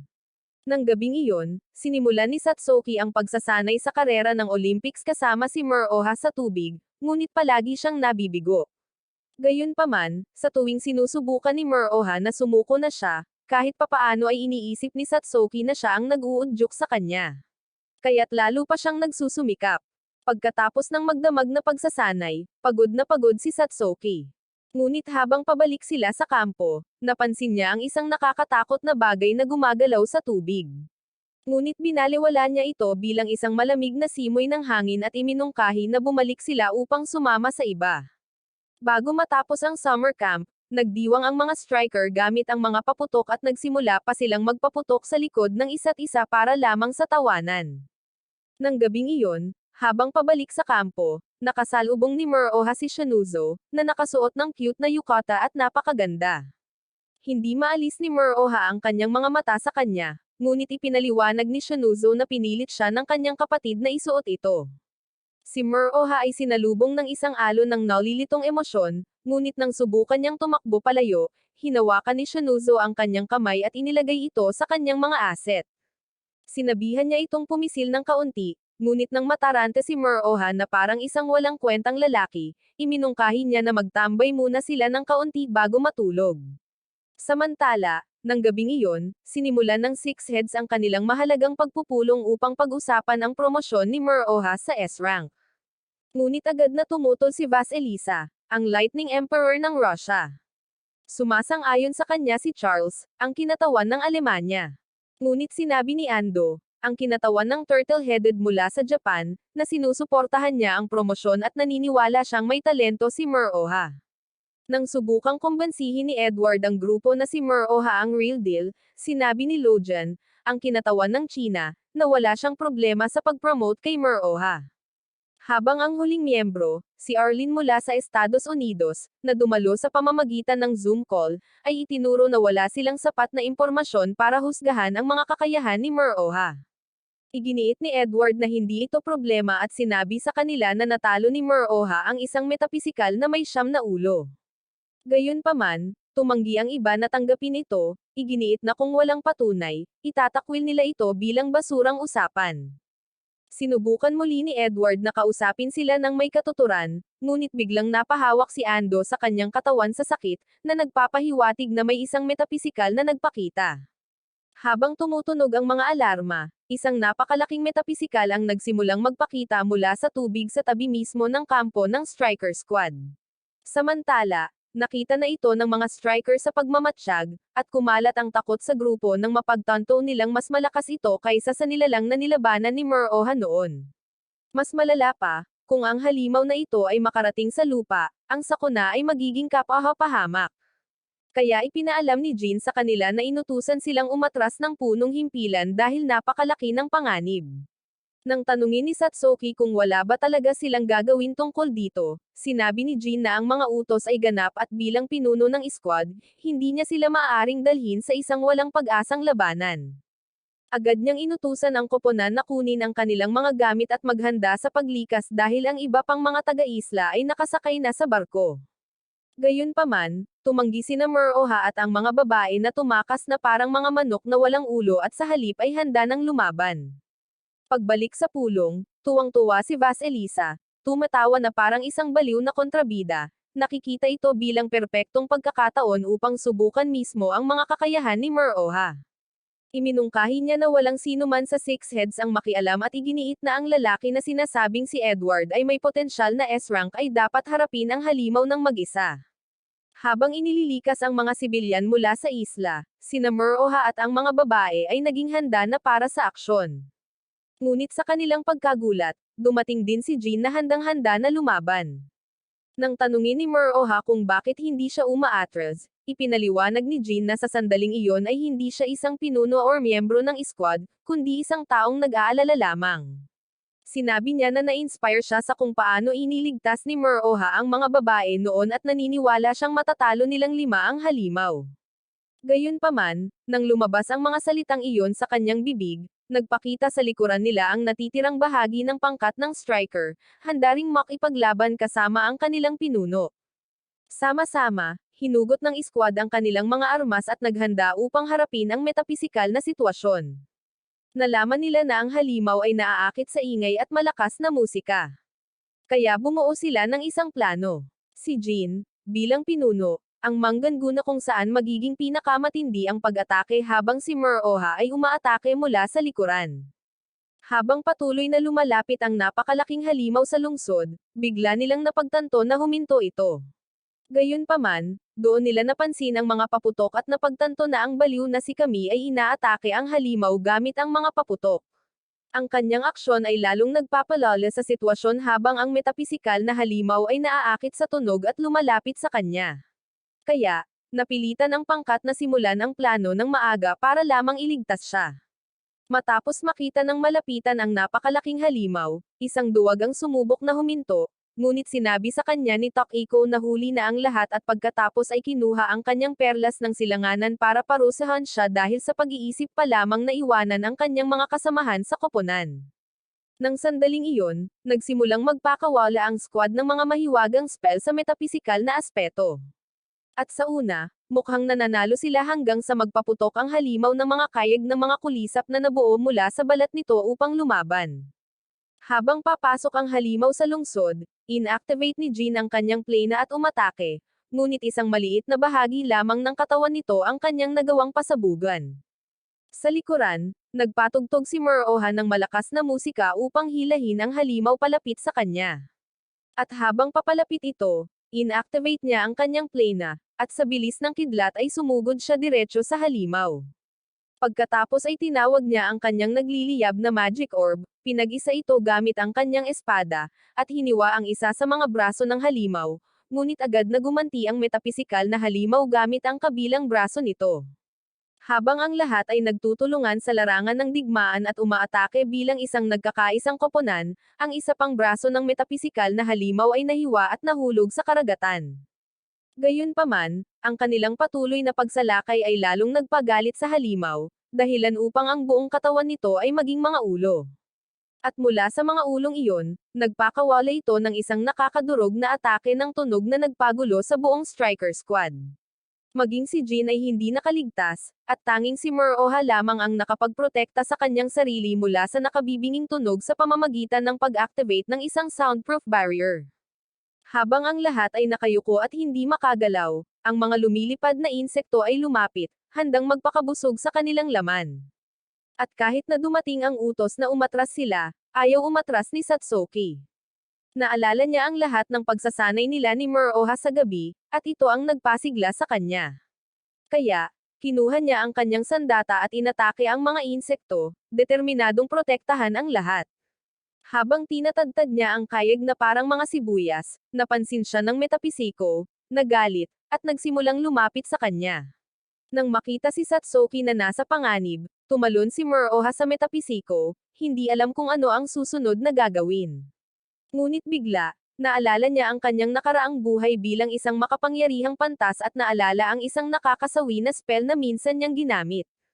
Habang tumatak ang alaalang iyon sa kanyang isipan, sinimulan niyang ukitin ang isang mahiwagang bilog sa katawan ng halimaw gamit ang kanyang espada. Sa kabilang panig, naglagay si Maya ng harang upang protektahan ang mga sugatan mula sa mga kulisap habang si Satsuki ay patuloy na hinihiwa ang kayeg. Kalaunan ay napagod si Satsuki, ngunit si Muroha, naukit pa rin ang bilog, ay inutusan siyang sumama sa iba pang miyembro ng koponan sa loob ng harang. Nang makumplito ang mahiwagang bilog, pinakawalan ni Muroha ang isang napakalaking eksplosibong spell na sumabog na parang bomba at tuluyang winasak ang metapisikal na halimaw. Pagbalik sa pulong ng Six Heads, napagtanto nila na natalo na ni Muroha ang metapisikal na halimaw. At kahit na pinatutunayan nito ang kanyang potensyal na S-rank, galit na galit sina Vasilisa at Charles. Samantala, pabalik sa dalampasigan, nagpa siya si Satsuki na gantimpalaan si Muroha para sa kanyang pagsusumikap sa pamamagitan ng pagpapahiga sa kanya ng kanyang ulo sa mga hita nito. Ngunit pumasok si Shanuzo upang ipakita kung paano wastong gantimpalaan ang isang lalaki sa pamamagitan ng paglalagay ng kanyang ulo sa kanyang malalaking asset. Ito ang nagpasiklab ng isang away kung sino ang makakahawak sa ulo ni Muroha hanggang sa biglang nagpakita si Takiko at sinabing ang kanyang sariling asset ang perpektong pagpipilian. Pagkalipas ng ilang panahon ng gabing iyon, ipinadala ni Vasilisa ang isa sa kanyang mga estudyante upang alisin si Muroha at iwasan ang Japan na maging tanging bansa na may 2 S-rank. Nang sumunod na linggo sa paaralan, nakakita si Muroha ng isang lihim na sulat sa kanyang locker, na humihiling sa kanya na magkita sa likod ng stadium. Nataranta siya, iniisip na baka ito ay isang love letter. Ngunit pagdating niya roon, nakilala niya si Ilayana, ang transfer student mula sa Russia, na nagsabi sa kanya na siya ay nahulog ang loob sa kanya sa unang tingin. Nabigla si Muroha, dahil alam niyang tila umibig siya pagkatapos ipadala ang sulat.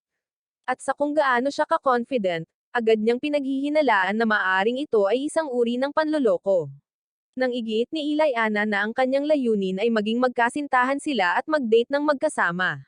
Naramdaman ni Muroha na napakabilis ng lahat, kaya nang tanggihan niya ang alok nito, agad na nalulumbay si Ilayana. Nang araw ding iyon sa klase, ipinakilala ng guro si Ilayana sa lahat bilang transfer student mula sa Russia. Gayunpaman, agad na naramdaman ni Shanuzo na may mali. Kaya tumayo siya at tinanong si Ilayana kung ano ang tunay niyang layunin at kung talagang nag-enroll siya para pumaslang ng tao. Natigilan ang lahat sa paratang ni Shanuzo, ngunit mahinahong sumagot si Ilayana na ang tanging layunin niya ay mapalapit kay Muroha. Nang marinig ito, agad na nagudyok ang inggit ni Satsuki, kaya hinarap niya si Ilayana at sinabing hindi niya hahayaang makamit nito ang kanyang layunin. Nang tanungin ni Ilayana kung sino siya, buong pagmamalaking ipinakilala ni Satsuki ang kanyang sarili bilang kapatid ni Muroha at pagkatapos ay patuloy na iginiit na hindi niya hahayaang may makalapit sa kanya. Sumama rin si Shanuzo at nagsimulang magtalo at mag-away ang tatlong babae tungkol kay Muroha sa harap mismo ng klase, habang ang walang kwentang pagkabigo ng isang guro ay nakatayo lamang doon at hindi makontrol ang mga estudyante. Nang araw ding iyon habang nagpa-practice, hindi tumigil ang buong team sa pag-uusap tungkol sa pag-amin ng pag-ibig ng babaeng Ruso, na nag-iwan kay Muroha na lubos na napahiya. Nang magsara ang klase para sa araw na iyon, umuwi na sina Muroha at ang mga babae, para lamang makita si Ilayana na nakatayo sa pasukan at naghihintay sa kanila. Ngunit agad na naging ganap na teritorial sina Satsuki at Shanuzo, kumapit kay Muroha na parang mga asong bantay. Gayunpaman, nagulat ang lahat sa kumpiyansa ni Ilayana nang yayain niya si Muroha na makipag-date sa kanya. Nang katapusan ng linggong iyon, nakipag-date si Muroha kay Ilayana, at habang nakikipag-date, kumapit si Ilayana sa braso ni Muroha na parang parasito sa buong oras. Dumaan sila sa isang cafeteria para kumain ng tinapay, at nilamon ni Ilayana ang sa kanya na parang isang gutom na aso.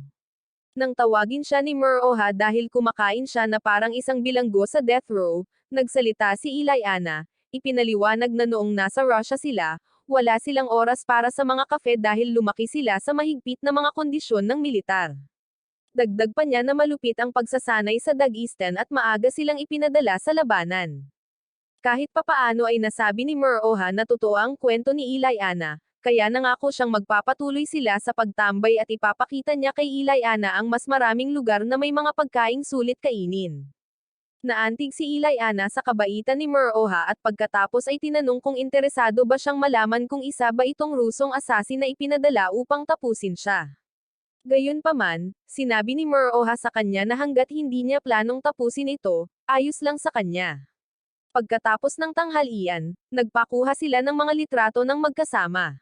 At nang mapansin ni Muroha si Ilayana na nakatitig sa isang cute na manika sa stand, nagpa siya siyang bilhin ito para sa kanya, na ikinamulan niya ng husto. Bilang pagtatapos ng kakaibang date, nanood sila ng pelikula sa sinehan kung saan nagsimulang maging masyadong touchy ni Ilayana kay Muroha. Samantala, nakipag-ugnayan si Shanuzo sa katulong ni Edward, si Angela, na ngayon ay halos kaibigan na niya, upang maghanap ng impormasyon tungkol kay Ilayana, at doon niya nalaman na kilala si Ilayana bilang Man-Eater, ang parehong babae na minsang umatake kay Edward. Nang araw na iyon, lumihis sina Meroha at Ilayana sa parke pauwi. Doon, nakita nila ang isang batang lalaki na naglalaro ng bola kasama ang kanyang ama, na nagpabukas kay Meroha tungkol sa pagkawala ng kanyang mga magulang at sa pagpapalaki sa kanya ng kanyang tiyuhin lamang. Sinabi niya kay Ilayana na pareho sila dahil pareho silang ulila, na tumatak sa damdamin ni Ilayana. Binanggit din ni Meroha ang kanyang nakababatang kapatid at sinabing gusto niya itong makilala balang araw. Nang gabing iyon, isang kakaibang itim na ibon ang dumalaw kay Ilayana upang ipaalala sa kanya na huwag mawalan ng pokus sa kanyang atas, na siyang pabagsakin si Meroha. Ang boses na nagsasalita sa pamamagitan ng ibon ay nagsasabi sa kanya na patuloy na akitin si Meroha upang maging kahinaan niya ito. At bilang gantimpala, nangako ang boses na hihikayatin si Vasilisa na hayaan si Ilayana na gumugol ng oras kasama ang kanyang kapatid na nakakulong ng maraming taon. Kinabukasan sa paaralan, nakatanggap si Ilayana ng isang sulat sa kanyang locker mula kay Shanuzo na nag-aanyaya sa kanya sa field ng paaralan ng gabing iyon upang hamanin siya sa isang tunggalian kapalit ng pag-iwan kay Meroha ng mag-isa. Sinabi ni Shanuzo kay Ilayana na alam na niya kung ano ang kanyang misyon at na siya ay ipinadala ng mga Ruso upang sirain si Meroha. Bago pa man matanggap ni Ilayana ang tunggalian, pinaandar ni Shanuzo ang kanyang plane at agad siyang inatake gamit ang mahika ng yelo. Nakaiwas si Ilayana nang may hindi kapani-paniwalang bilis, ngunit nabigla siya nang walang humpay na pinaputukan siya ni Shanuzo ng mga piraso ng yelo. Nang sinubukan ni Ilayana na palihim na atakehin mula sa likuran, tinawag ni Shanuzo ang isang dragon na yelo upang protektahan siya at lumaban kapalit niya.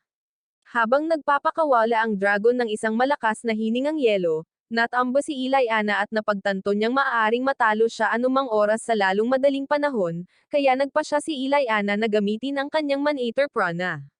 Dahil nailabas na ang kanyang tunay na kapangyarihan, tinawag ni Ilayana ang isang sandata na kayang kanselahin ang anumang mahika. At gamit ito, madali niyang binura ang lahat ng mga spell ng yelo ni Shanuzo, na nag-iwan kay Shanuzo na gulat na gulat. Gaano man kahirap ang pagsisikap ni Shanuzo, winasak ni Ilayana ang dragon na yelo at pinilit siyang sumuko. Gamit ang kanyang talam sa leeg ni Shanuzo, sinabi ni Ilayana na ililigtas lamang niya ang kanyang buhay kung manampas siyang hindi na muling tatayo sa pagitan niya at ni Meroha. Gayunpaman, nang tumanggi si Shanuzo na mangako, nagbanta si Ilayana na sisirain ang kanyang mukha at iiwan siyang magmukhang si Shakadal. Gayunpaman, tumanggi si Shanuzo na mangako at sinabing kahit na siya ang maging pinakapangit na babae sa buhay, hindi siya iiwan ni Meroha. Nagulat si Ilayana sa kanyang kumpiyansa, ngunit bago pa siya makasagot, dumating ang guro, nagbabala na ang mga tagapagligtas ay ipinagbabawal na lumaban sa bakuran ng paaralan. Dahil ayaw mahuli, agad na tumakas si Ilayana, iniwan si Shanuzo na harapin ang mga kahihinatnan ng mag-isa. Dahil sa paglabag sa mga patakaran ng paaralan, nasuspine si Shanuzo. At kinabukasan sa paaralan, nagulat sina Meroha, Satsuki, at Maya nang malaman nilang isinailalim siya sa house arrest ng kanyang kapatid, habang wala naman si Ilayana. Pagkatapos ng klase ng araw na iyon, binisita ni Meroha si Shanuzo sa bahay para tingnan ang kalagayan nito. Habang nasa kwarto nito, napansin niyang may benda ang mga binti nito. At nang tanungin niya kung ano ang nangyari, nagpa siya si Shanuzo na aminin ang lahat ng alam niya tungkol kay Ilayana. Ipinaliwanag niya na si Ilayana ay isang maninila at isang asasin na ipinadala mula sa sangay ng Russia na may hawak na espada ng demonyo. Sa una, nahirapan si Meroha na paniwalaan na ang cute na babaeng Ruso ay isang asasin, iniisip na may pagkakamali. Ngunit iginiit ni Shanuzo na nagsasabi siya ng totoo at pagkatapos ay sinabi sa kanya ang tungkol sa tunggalian nila noong nakaraang gabi. Nagalit si Meroha nang malaman niyang isinapanganib ni Shanuzo ang buhay niya. Kaya, niyakap niya ito at binalaan na huwag nang gagawa muli ng ganoong kawalang ingat. Naantig sa kanyang pag-aalaga, umiyak si Shanuzo at pagkatapos ay humingi ng tawad. Ngunit sa kabila ng lahat ng sinabi sa kanya, naniniwala pa rin si Meroha na hindi talaga masamang tao si Ilayana at kumbinsido siyang minamanipula lamang siya. Sa ibang lugar, nakahiga si Ilayana sa kanyang kama at binabangungot tungkol sa pag-iwan sa kanya ng kanyang nakababatang kapatid. Nang bigla siyang magising mula sa bangungot, nakakita siya ng isang itim na pusa na may pulang kumikinang na mga mata sa ibabaw niya at hinahawakan ang kanyang mga aset. Ang boses na nagsasalita sa pamamagitan ng pusa ay nagsasabi sa kanya na alam nilang nag-alangan siyang tapusin si Shunouzo noong may pagkakataon siya, at pagkatapos ay binalaan siya na huwag mawala ang focus sa misyon or hindi na niya makikita muli ang kanyang kapatid. Sa tanghali, ginulat ni Satsuki si Ilayana sa pamamagitan ng pagluluto ng isang Russian delicacy na kilala bilang borscht, na gustong-gusto ni Ilayana. At nang maalala kung gaano kalaki ang pag-aalaga sa kanya ni Muroha at ng kanyang mga kaibigan, lumambot si Ilayana at talagang pinag-isipan ito. Ngunit nang maisip niya ang kanyang kapatid, niloko niya muli ang kanyang sarili at nagpa siya na hindi niya ito pagtataksilan. Ngunit sa sandaling dumating sila, nakakagulat na isiniwalat ni Ilayana ang kanyang tunay na pagkakakilanlan bilang man-eater at tinawag ang Replacen, ang kanyang demonyong espada. Sa sandaling iyon, dumating sina Satsuki at Shunouzo sa parke, desperado na pigilan ang anumang malapit ng bumagsak, ngunit hinaranggan sila ni Sophie, na nagsabing hindi niya sila papayagang pumasok. Ipinaliwanag niya na gusto ng sangay ng Estados Unidos na talunin ni Muroha si Ilayana, at ayaw nilang may makialam. Gayunpaman, tumanggi si Satsuki na umatras at hinamon si Sophie sa isang tunggalian habang si Shunouzo ay humanap ng ibang paraan para makalusot sa parke. Samantala, sa labas ng parke, nag-aaway pa rin sina Satsuki at Sophie. At nang tila sa wakas ay naungusan na ni Satsuki ang kanyang kapangyarihan, ang tanging nagawa niya ay hiwain ang higanteng airbag ni Sophie. Sa loob ng parke, patuloy na ipinagtatanggol ni Muroha ang kanyang sarili laban sa walang humpay na pag-atake ng espada ni Ilayana. Ngunit bigla niyang naalala ang kanyang nakaraang buhay bilang isang makapangyarihang kabalyero, pinuputol ang mga hukbo at winawasak ang kanilang mga armas. Samantala, sa pasukan, sa wakas ay tinawag ni Sophie ang kanyang sandata para sa totoo. Matapos mapagtanto na naging seryoso na ang laban, umatake siya gamit ang kanyang napakalaking sandata, ngunit naalala ni Satsuki ang payo ni Muroha na huwag masyadong magpakasaya at manatiling kalmado. Gayunpaman, tuwang-tuwa si Sophie na natalo siya, kaya niyakap niya si Satsuki dahil sa pagiging isang karapat-dapat na kalaban at muntik na itong masamid gamit ang kanyang mga aset. Pagbalik sa loob ng parke, sa wakas ay natalo ni Muroha si Ilayana dahil wala na siyang natitirang plane na mahihigop. Matapos pag-isipan ni Muroha na ang misyon ni Ilayana ay may kaugnayan sa kanyang tinatawag na kapatid, nag-alok siyang tumulong sa pagsadya nito mula sa Lightning Emperor, ngunit iginiit ni Ilayana na imposible ito. Ngunit nang mahinahong hilingin ni Shunouzo sa kanya na sabihin ang pangalan ng sinasabing kapatid na ito, napagtanto ng babaeng may utak hayop na hindi niya alam ang pangalan ng kapatid na sinasabi niyang mayroon siya. Habang tumitindi ang laban, labis na pinalakas ni Muroha ang kanyang plena at gamit ang kanyang kahusayan sa pag-espada, pinagbuti niya ang kanyang talim gamit ang isang makapangyarihang spell na Sumire sa demonyong espada ni Ilayana, na napilitang tumakas ang espiritu ni Conrad sa kanyang katawan. Pagkalipas ng ilang linggo, naglakbay si Muroha patungong Russia kasama ang katulong ni Edward na si Angela, upang salakayin ang sangay ng Russia at talunin ang masamang si Vasilisa. Pagdating niya sa Russia, ang unang ginawa niya ay tambangan ang isa sa mga nangungunang tauhan ni Vasilisa na nagngangalang Bernard, na nakitang binata pa lamang si Muroha at agad siyang minamaliit, ipinagmamalaki ang kanyang hindi matitinag na kakayahan sa pagharang. Gayunpaman, mabilis na pinatigil ni Muroha ang kalokohang iyon sa pamamagitan ng paglipad sa kalangitan, kung saan naalala niya ang kanyang nakaraang buhay bilang si Shiraza. Dahil sa kaalamang ito, naalala rin niya ang isa sa kanyang makapangyarihang mahika ng dark arts. Kaya, gumawa siya ng isang spell na nagpaulan ng milyon-milyong lightning rod mula sa langit kay Bernard na nagpatambo sa kanya sa lamig. Nang tanungin ni Angela kung wala ng buhay si Bernard, sinabi ni Muroha na hindi, at ipinaliwanag na ang kanyang intensyon ay hindi ang pagtapos ng kahit sino. Nang araw na iyon, itinali ni Muroha si Bernard sa isang walang laman na bodega. At nang tanungin niya ang kinaroroonan ng Lightning Empress, tumanggi si Bernard na makipagtulungan, at iginiit na hindi niya alam. Ngunit sinabi ni Muroha sa kanya na wala siyang intensyon na sayangin ang kanyang mahalagang oras sa pagkuha ng mga bilanggo o pag-interoga sa mga tao na parang siya ang CIA. Nang marinig ito, kinutya ni Bernard si Muroha dahil sa pagiging mahina.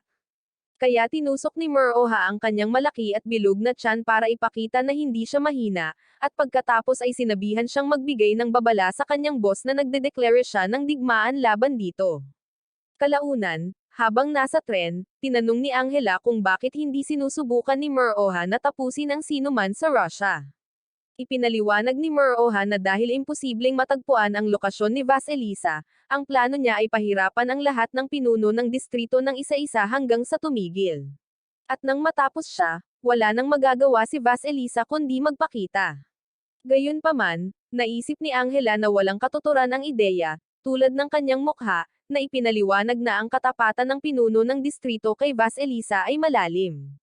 Gayunpaman, matapos sabihin ni Muroha na magtiwala sa kanya, ngumiti siya at tinawag siyang Jack in the Box dahil puno ito ng sorpresa. Nang gabing iyon, nagdaos si Vasilisa ng isang emergency meeting kasama ang kanyang tatlong pinagkakatiwalaang Allipiers. At nang tanungin nila kung ano ang dapat gawin tungkol kay Muroha, buong kumpiyansang sinabi ni Vasilisa sa kanila na walang gagawin.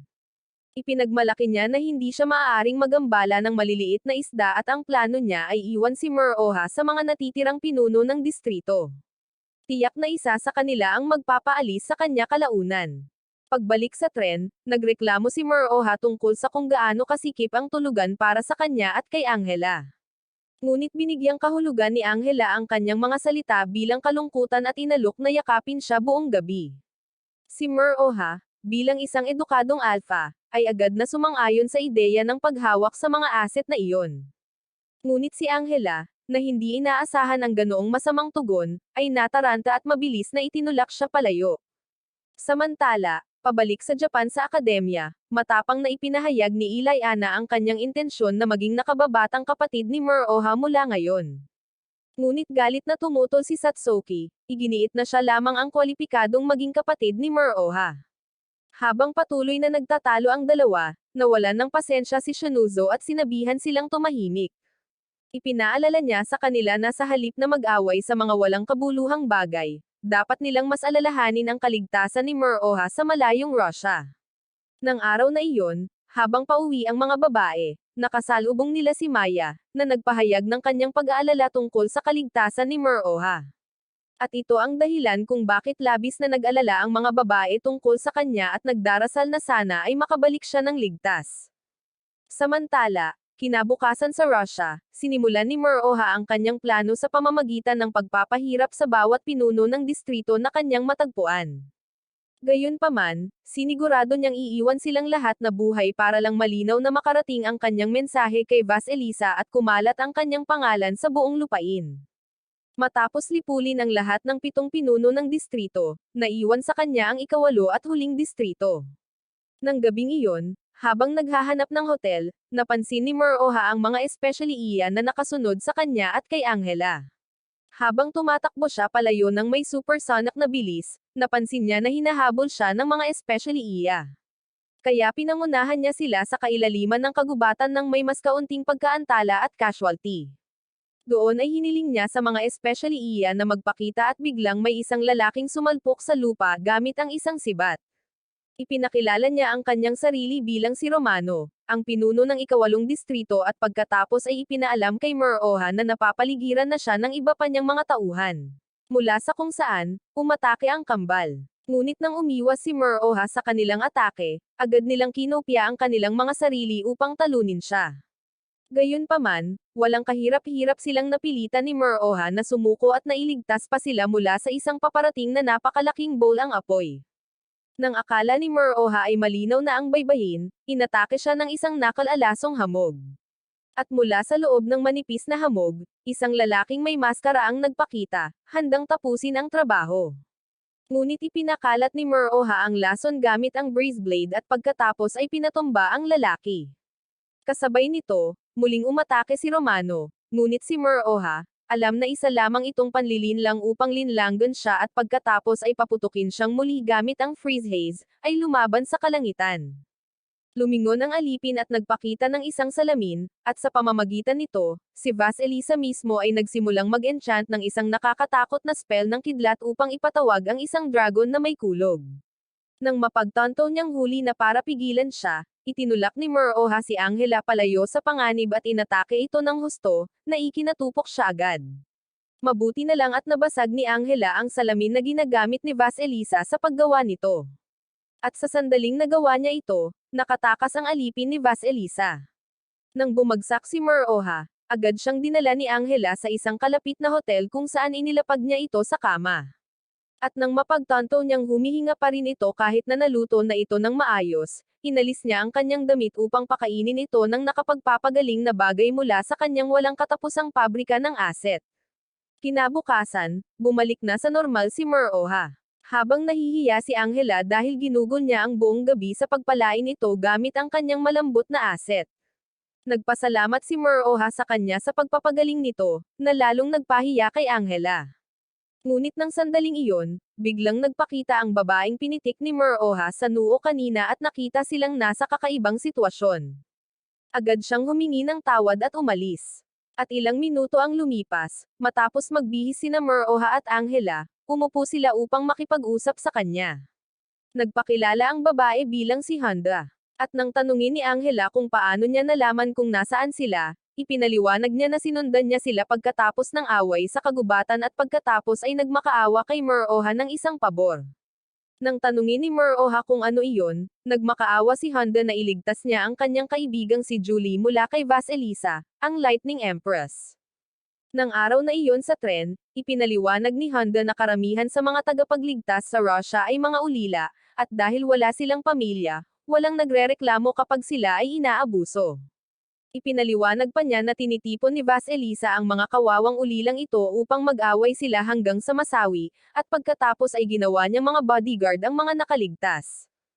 Habang nagsasalita si Honda, agad na naisip ni Moroha si Ilayana, napagtanto na isa rin siya sa mga inabando ng batang ito. Matapos ibunyag ang lahat ng ito, pinili ni Honda na ipagkanulo si Vasilisa at maging kakampi ni Moroha sa pamamagitan ng pagsasabi rin sa kanya ng eksaktong lokasyon ng kastilyo ni Vasilisa. Di nagtagal, inamin ni Angela kay Moroha na humanga siya na ang plano nitong huwag tapusin ang kalaban na inakala niyang sawi na sa utak ay naging napakagaling. Sinabi niya kay Moroha na kahanga-hanga ito. Kalaunan, nang makarating sila sa istasyon ng tren malapit sa teritoryo ni Vasilisa, muling pinitik ni Moroha ang noo ni Honda para patulugin siya para hindi siya madala sa labanan. Habang papunta sila sa kastilyo, sinabi ni Moroha kay Angela na ayaw din niyang madamay ito, ipinaliwanag na hindi niya makakaharap si Edward kung may mangyari sa kanya. Kahit na iginiit ni Angela na kaya niyang lumaban, tumanggi si Moroha, sinasabing hindi niya kayang harapin ng may kumpiyansa ang Lightning Empress habang nag-aalala tungkol sa pagprotekta sa ibang tao. Samantala, pabalik sa kastilyo ni Vasilisa, ang tauhan na may dalang salamin ay hinatulan ng kasawian ni Vasilisa dahil sa pagtakas na parang duwag sa halip na lumaban. Pagkalipas ng ilang minuto, si Vasilisa, na nakatayo sa balkonahe ng kanyang mansyon, ay pinatalas ang kanyang paningin gamit ang mga mata ng isang agila upang matukoy ang lokasyon ni Moroha sa bukas na parang. Upang simulan ang labanan, sinimulan niyang bigkasin ang isang mataas na madilim na orasayon na nagpapadilim sa kalangitan at nagpatawag ng isang buong kabalyeriya ng mga halimaw na kidlat. Nang makita ito, natarante si Moroha sa loob ng isang iglap bago ginamit ang kanyang plena at sumugod. Gamit ang kanyang katana, sinimulan niyang hiwain ang mga halimaw na kidlat habang sumusulong patungo kay Vasilisa. Natigilan si Vasilisa sa kung gaano kabilis silang pinapaslang ni Moroha. Ngunit ipinaliwanag ng isa sa kanyang mga tauhan sa tabi niya na gumagamit si Moroha ng mga taktika militar, at napakabilis na gumagalaw na kahit ang mga halimaw na kidlat ay hindi makasabay. Tinawag niya si Moroha na isang henyo na general ng militar, ngunit tumawa lamang si Vasilisa na parang isang tunay na kontrabida at sinabing gagamit siya ng sarili niyang mga taktika militar. Para magawa iyon, ipinadala ni Vasilisa ang kanyang mga tagapagligtas na bodyguard sa pangunguna ng isang lalaking may tadtad na mukha. Gayunpaman, ang problema ay ang kanyang mga halimaw na kidlat ay nagsimulang kainin ang lahat, na ginagawang magulong-gulo ang larangan ng digmaan at napilitan si Moroha na simulan silang iligtas isa-isa. Bigla, Nakulong si Muroha sa isang gravity field ni Yoli, isa sa mga tagapagligtas ni Vasilisa, at hindi makagalaw ng kahit isang kalamnan. Dahil hindi siya makagalaw, ang mga tagapagligtas ni Vasilisa at ang kanyang mga halimaw na kidlat ay sumugod para sa pangwakas na atake. Ngunit bago pa man nila magawa, biglang dumating si Angela upang sumaklolo kasama sina Honda at sina Satsuki at Shunouzo. Mula sa isang mahiwagang bilog, nagpakita din si Ilayana at sinubukang kausapin ang kanyang mga dating kasamahang Ruso, hinihimok silang talikuran ang baluktot na landas ni Vasilisa at magbagong buhay tulad niya. Sinabi niya na siya ay isinilang muli pagkatapos makilala si Muroha, at gusto niyang maranasan nilang lahat ang parehong muling pagsilang. Sinubukan ni Honda na kausapin ang kanyang kaibigang si Yoli, ngunit nang mapagtanto niyang ang mga babae ay nasa ilalim ng spell, pinutol ni Ilayana ang kwintas ni Yoli, na nagpabalik sa kanya sa normal. Nang malaya na ang kanilang mga isipan, nagsimulang bumaling ang mga babae laban kay Vasilisa. At sa huli, nakumbinsi ni Muroha ang lahat ng tagapagligtas ni Vasilisa na sumama sa kanya. Magkasama, siya at ang kanyang bagong natipon na pangkat ng mga kakampi ay nagharap laban sa napakalaking hukbo ng halimaw na kidlat ni Vasilisa. Ito ang nagpagalit kay Vasilisa, kaya inutusan niya ang kanyang mga tauhan na ipaalam sa gobyerno ng Russia na malapit na niyang wasakin ang buong lungsod. Gayunpaman, nagpakawala siya ng isang nakakatakot na spell ng kidlat na tumawag ng isang higanteng Titan. Nataranta ang lahat, ngunit sinubukan ni Muroha na salakayin ang Titan gamit ang kanyang pinagsamang kakayahan, ngunit gumanti ang higanteng kakatwang nilalang at nagpakawala ng isang napakalaking pagsabog ng asul na apoy. Sumigaw si Muroha na bumaba ang lahat, at nang gawin nila iyon, lumipad ang pagsabog sa ibabaw nila at winasak ang isang buong bundok sa malapit. Akala ng lahat ay katapusan na, ngunit sa sandaling iyon, naalala ni Muroha ang isang sinaunang makapangyarihang ipinagbabawal na mahika at ginamit ito. Agad, binaha ang buong larangan ng digmaan ng isang dagat ng itim na tubig. At nang tapikin ni Muroha ang kanyang paa sa tubig, ang Black Sea ay tumaas pataas, binalot ang Titan, at kalaunan ay nadurog. Nang makita ito, natamba si Vasilisa sa gulat habang iniwan siya ng kanyang mga tauhan at tumakbo para sa kanilang buhay. Nang sa wakas ay lumapit si Muroha sa kanya, desperadong sinubukan niyang tawagin muli ang kanyang dragon na may kidlat, ngunit pinitik ni Muroha ang kanyang mga daliri at agad na pinaslang ng itim na tubig ang kanyang kuryente. Nang mapagtanto na siya ay tapos na, nagmakaawa si Vasilisa para sa kanyang buhay na parang isang kaawa-awang mahina at nangakong paglilingkuran pa siya. Ngunit tumalikod na lang si Muroha at naglakad palayo, naiwan siyang nasa kahihiyan at pagkatalo. Pagkatapos ng laban kay Vasilisa, nagpahinga si Muroha at ang kanyang mga kasama sa isang lokal na sauna kung saan agad na nagsimulang mag-away sina Satsuki at Ilayana para kay Muroha, at nagtatalo kung sino ang may karapatang tawagin ang sarili niyang kapatid. Ang laban ay naging napakatindi na halos masira ang buong karanasan sa sauna para sa lahat. Kaya, umalis ang iba pang miyembro ng grupo, hinayaan ang dalawang babae na ipagpatuloy ang kanilang nakakatawang kompetisyon ng mag-isa.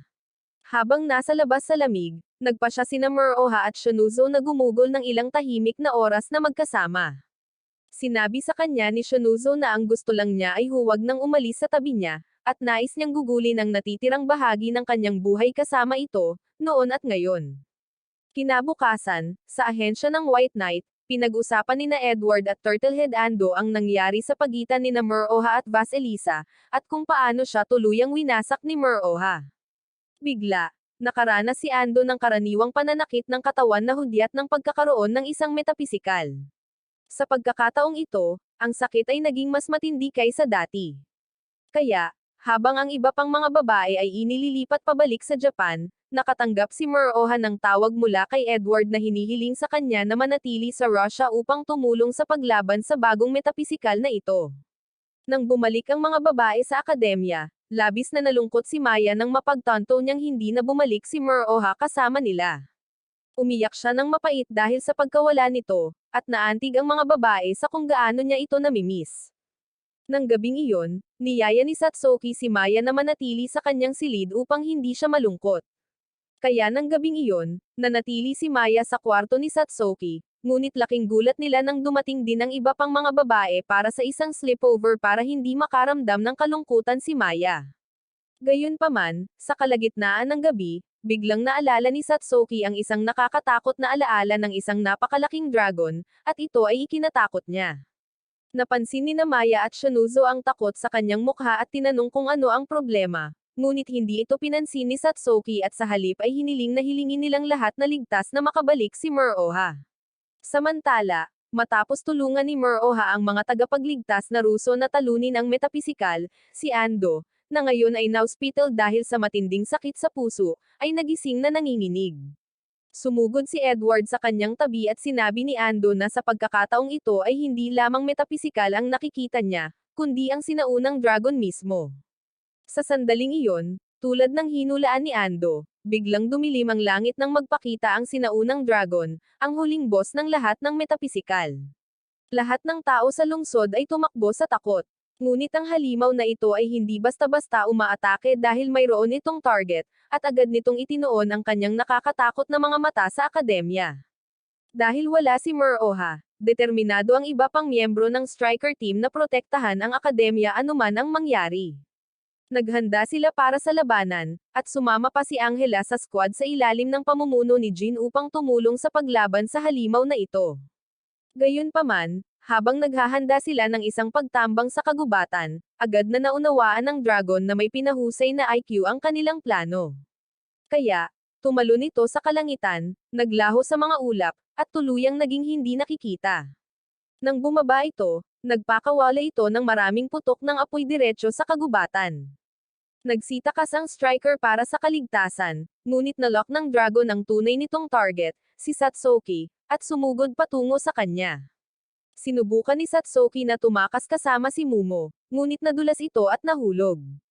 Sa sandaling iyon, lumapit ang halimaw na dragon, handang durugon siya.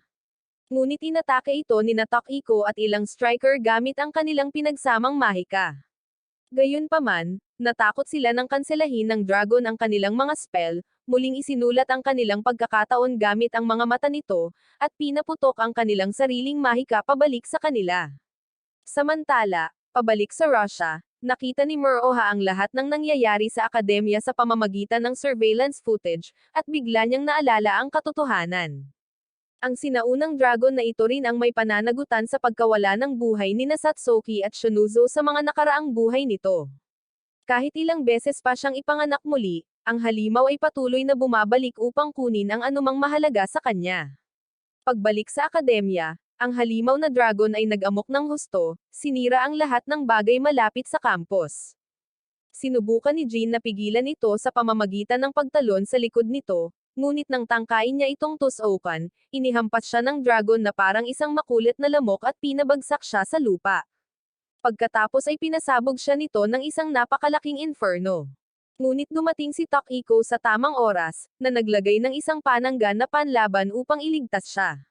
Ngunit muling binago ng dragon ang kanyang pagkakataon, kinansela ang kanyang panangga, at pinasabog silang dalawa ng apoy. Pagkatapos nito, nagpatuloy ang halimaw sa paghahanap kay Satsuki, na nagpapaputok ng apoy sa kanya. Ngunit tumalon si Mumo upang iligtas siya at malubhang nasunog.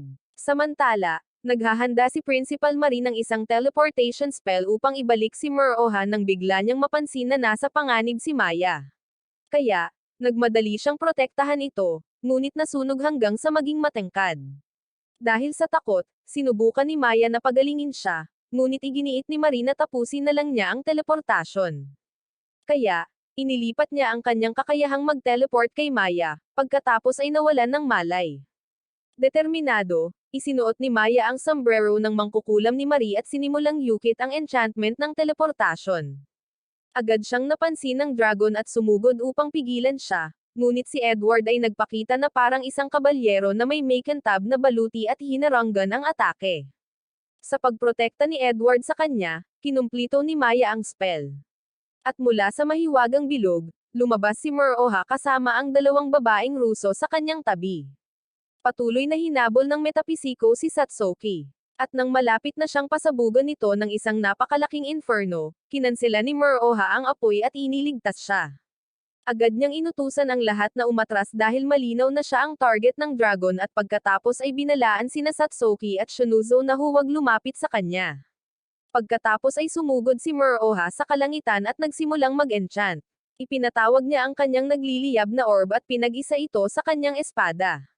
Ngunit habang umaatake siya gamit ang isang makapangyarihang Orasion, kinansela ito ng dragon, muling isinulat ang mahika gamit ang mga mata nito gaya ng dati, at sinubukang ihawin si Muroha gamit ang apoy nito, ngunit halos hindi ito napigilan ni Muroha.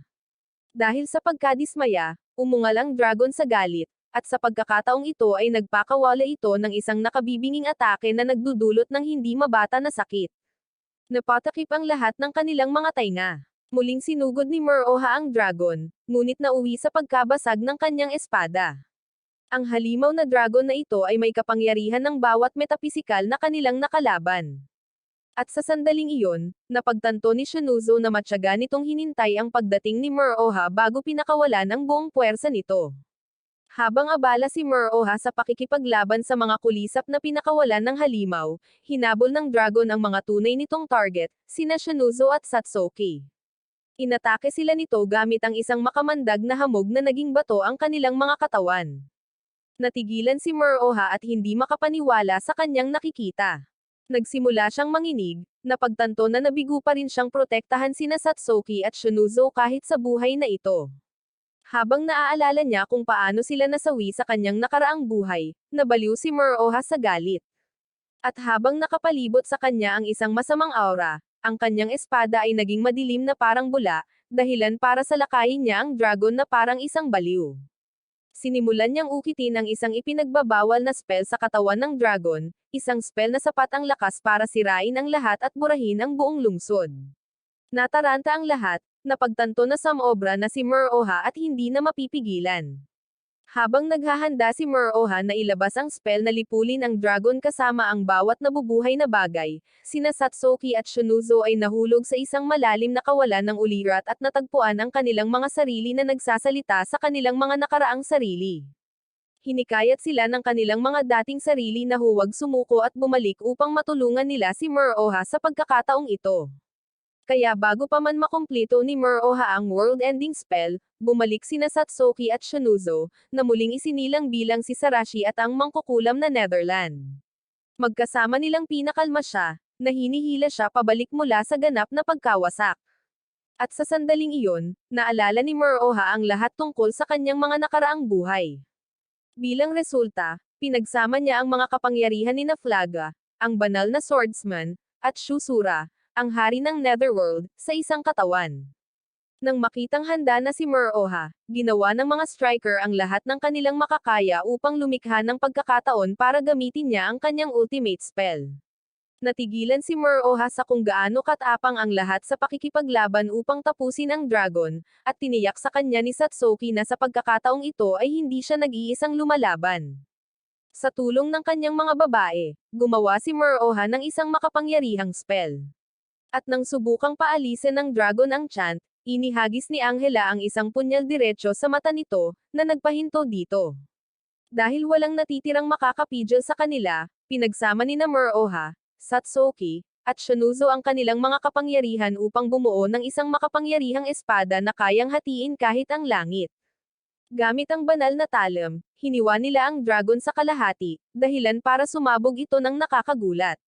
Kinabukasan, sinamahan ni Muroha at ng kanyang mga babae sina Edward at Angela sa paliparan habang sila ay lumilipad pabalik sa kanilang base. Sa akademya, sinimulan ng konstruksyon ang pagkukumpuni ng lahat ng pinsalang dulot ng dragon.